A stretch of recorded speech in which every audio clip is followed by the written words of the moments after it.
Hey guys, behind me I got the smokehouse, and today we are going to smoke hooligan. So, if you've ever wanted to know, or if you know and maybe you want to learn something else, stick around.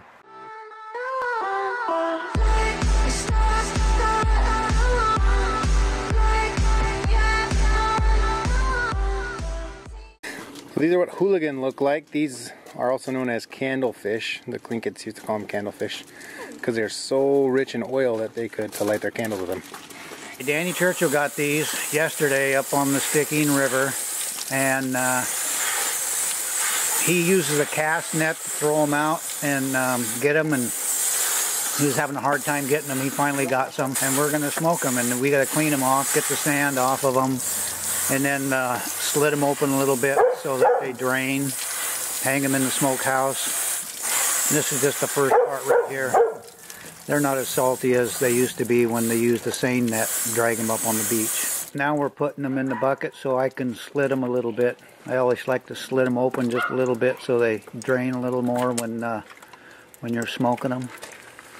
And after we slit them, we'll put them in 100% salt for 25-30 minutes, and then put them back in that gray tray, kind of wash them off a little bit, get some of the slime off, and then start hanging them by their eyeballs in the smokehouse, and then I lay them on trays in there also. You'll see the whole process down there later.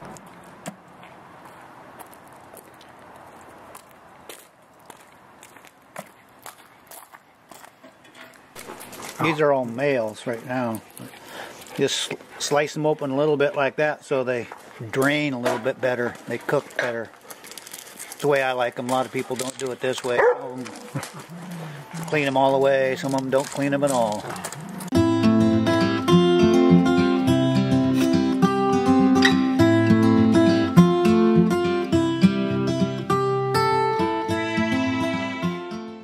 So now we're going to make our brine. We have our salt in the bottom. We got about 2 inches of salt down in there. We're going to add half a bucket full of water. Stir it until it is completely saturated.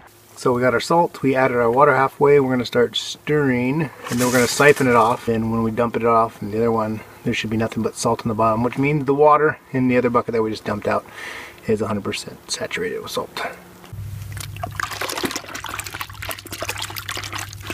We got them in 100% salt brine now, and I leave them in there for about 30 minutes, 25-30 minutes, and about every 5 minutes I kind of turn them over so the ones on top go to the bottom, and then they get good and salty and all the slime comes off. And then when we pull them out of here, we throw them into a crate that has holes in it, that brown or that gray crate up there, and kind of let them drain a little bit, and then take them down to the smokehouse and start hanging them and start laying them.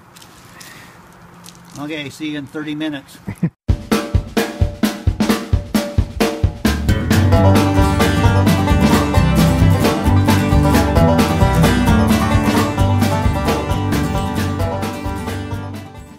What's next? We let them drain for, what time is it, 3 o'clock till about 7 o'clock tonight. And then we start a small fire, just enough to get a light smoke on them. So if you build too big of a fire, they all drop off the nails. But if you let a small fire, then they kind of toughen up a little bit, harden up, they get a little smoke on them, and then next morning you let a little bigger fire, and then they smoke. And you could smoke them forever and they've never stopped draining, but I usually smoke them for 1 day, and then I start a hot fire so I can cook them. You can cook them until they taste like creosote. I mean, you can smoke them until they taste like creosote, but if you smoke them just a little bit and then cook them, and then that's the way I like them. So we got all of the hooligan hung up. We have these specially made racks that go on the top of our smokehouse. You can see the nails on them.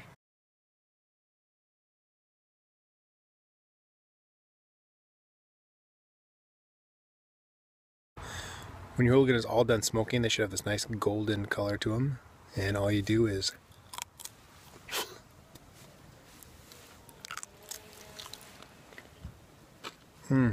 delicious. Arabella. Yeah. How do you like the hooligan? Good.